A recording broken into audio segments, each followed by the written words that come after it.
gotta keep in mind is, you know, you have to, again, have some obligations to notify your carrier if you have potential loss. And you have had a loss just like this before, and they have had to pay on it.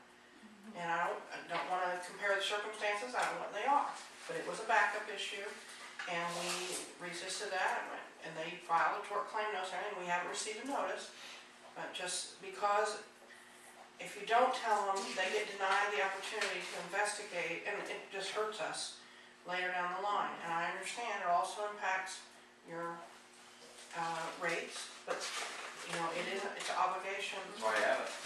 Yeah. It's an obligation of the policy. You're supposed to notify them if you think you have a potential loss, and it sounds like from the amount of loss they had, which is more I think than this other person had, then they're going to probably, you know, pursue it.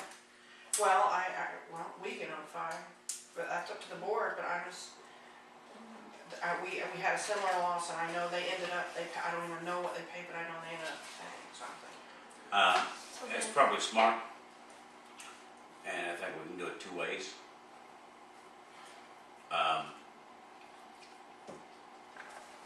One is to notify the insurance company. I think we have to of possible liability. And secondly, is we need to send a letter to them stating that we have contacted our insurance company, we will try to determine if Odon is at fault. Well, we have contacted our insurance company in case we have a liability proves this, but I would like the name of this plumber that all that kind of stuff. Yeah, if he blew the line out there. Yeah, and they should He's provide got some that. liability in this also. Yeah, can you do that? And that's what the insurance would do too. They will send somebody out there to look at it and try to figure out where's the bill, how much was your loss, let me see the area. And that's why they like to get in there quick, because they want to see it before it all gets tidied back up and they don't get a look at like what kind of was the root cause. But really, we need a better way to remind people that you need a backflow preventer. Yeah. If you do not have one, you could suffer damage. And we don't have a way, other than that little two-line deal on our utility bills, to communicate with our customers. We don't have a paper. Well, this new program will allow me to send emails out. But there are so many people that just never seem to get messages. You want to send me a copy of that letter before I leave? Okay. So notify them just accordingly. I'll give you a draft letter. Okay. That's What's the next one?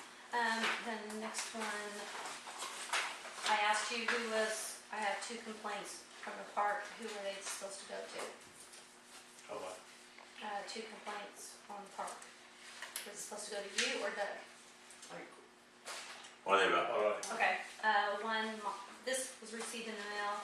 My son went to the men's bathroom at Odon Park and came back out and said it smelled too bad to use. Someone needs to clean it. And then Doug, I guess Doug did say no trap was in the floor drain since it was built. No trap? Whoa. And then this one came in today. And I'm just asking because Doug has not seen this, if it's supposed to go to him. It says, I recently rented the Tabernacle building in the city park on behalf of District 2, Order of the Eastern Star, to host an event that was attended by over 150 people from all over the state of Indiana. To say we were appalled and embarrassed upon unlocking the building would be an understatement. The building was an absolute mess. There was junk and trash piled around everywhere, picnic tables scattered all over the room, the rising platform for old settlers sitting in the middle of the floor, and 2 piles of broken down tables, and 2 55-gallon trash containers running over with garbage and trash from who knows when. And among the trash were several beer bottles, which I thought the park had a no alcohol policy. They do. In the southeast corner was a broken down cigarette machine and any number of other items that should have been disposed of long ago. Although the south screen enclosure on the east end of the building has been completely rolled off its track and therefore was unusable. It only added insult to injury when reading the rules for rental of the building, which are currently posted in the building, stating that all trash had to be removed from the building, floors swept, etc. When very obviously those rules have not been followed for some time. I was particularly embarrassed when one of the ladies who had driven all the way from northern Indiana for the event commented on what a beautiful little town we had and how clean it was, and then to see the expression on her face when she saw the inside of the tabernacle. It appears that this building has become a a storage facility for anything in the park that is broken, or that someone wants to get out of sight or doesn't know what else to do. Okay. There's some misstatements in there. I am sure I Yeah. would not be the only one to find especially unpalatable to pay $50 for this book. Okay, I'll tell you what. We need, that goes to Doug Okay. and to Dick Carnegie. And, tell Doug to come up with, a plan, but that doesn't happen again. And report it to the board. But we have a job description. Obviously not that, it should have been, I do have one. yeah, but it says mow the park. Does it say, get the buildings ready? And it also says he's to clean the community hall after. They need to change the lettering on that one too, they got some odd thing, where they some black out stuff and made it not very appropriate. Hey, Tom. Okay. And he works for Doug, right? Does it? I don't think so. Well, I just know in 2 meetings ago, I was asked to put the park underneath Doug because Mr. Carnegie would not be attending to visit the park. Yeah, Mr. Bechtel told you that, and John, I didn't do anything. I don't do that. Well, he was president at the time. I don't care who he Don't is. matter. No, we vote on those things. We vote on those things. My bad. Okay, right now, give that to Mr. Carnegie, Okay.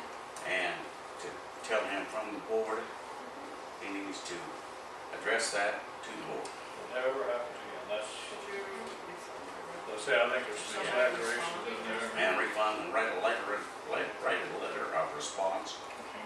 saying apology and saying that, if you want for my signature, fine. And then, give her $50 back. And sure, it's the exception, not the rule, it's, we've never had a complaint of that nature before.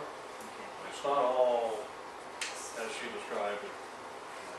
Okay. Well, Tom, I We're think gonna it follow. doesn't sound like it's clear. We should get a copy of anything. Absolutely, we should. Board gets a copy of any complaint. Even if it ultimately gets disposed of to that other person, I think the board wants to see every complaint that comes in the door. How else would you track That's correct. that they're getting a bunch of complaints against what they're doing? I don't, Man, Like I said, I know we've been around on this and well, that was, you know, my only problem was it was like tonight. You know, I mean, it was a complaint that happened today.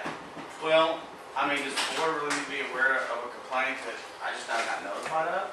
Hasn't even been handled yet? Those Yeah. complaint forms were devised for the board. They were not devised, if the board says, I want you to have this complaint to dispose of, or Beth calls and says it's an urgent thing, that those forms were devised, I created, it was devised for the board to get communication from the public, I think so. not. I think so, even if you know, I mean, I guarantee you, I'm gonna get about 4 or 5 tonight. okay, so I'm to bring a copy of all the complaints to you guys, That's correct. Okay. as well as the department heads. That's correct. Okay. I don't mind to read them, The board knows that people complain about stuff, and it may or may not be merited. Well, I understand that. They can sift through that. I just was trying to, in my opinion, not have to address things in paper, but really address. Well, I don't think, No. they may would like- read them if they. I would like to get down to where this meeting is about an hour and a half long, and to get down to where we're actually talking about business and solve these issues like this, you know, and not have to rehash. opportunities and progressive things. Yes, right? correct. Can I share like a 1-minute thing then? Yes. I mean, you know, I represent the RMC board as well, bigger board, but we only meet once a month, it's usually about the same amount of time. But the week before, the 7 days before we meet, the board gets a packet, and it has the things in there that are to be considered, it has what's coming up, it has the agenda. So they know, they've already looked at a proposed ordinance, they've already looked at the complaints that are gathered to that date. And so when we get there, it's a lot more expedited, I mean, it's boom, boom, boom, and it's in a little packet. Let's do that. They Okay. get The it. agenda and the packet. They have a Agenda report. a week before, not the day before, okay? Okay. And then we can add and subtract anything that we need if we know, like, Copy of the Hey. claims yeah, that you have That today. really creates a sanitized meeting, what it is, but, you know, but we can't get past some of these fundamental issues, we can't get there. And I love give it a shot, Okay, Yeah, I can do right. that. okay? I would like to add one more thing. While visiting the park with my 1.5-year-old nephew, I noticed on the sign in the bathroom, it says, Bad language? Well, yeah, that's what Chuck just said. yeah, so, Needs cleaned up. so bring that to the attention as Bring well. attention as well as soon as that. And have him address that with us. Doug's gonna be a short man, and, that's not gonna be good. No, it's not. Summertime when things like mowing, This is but bad, but why is it here?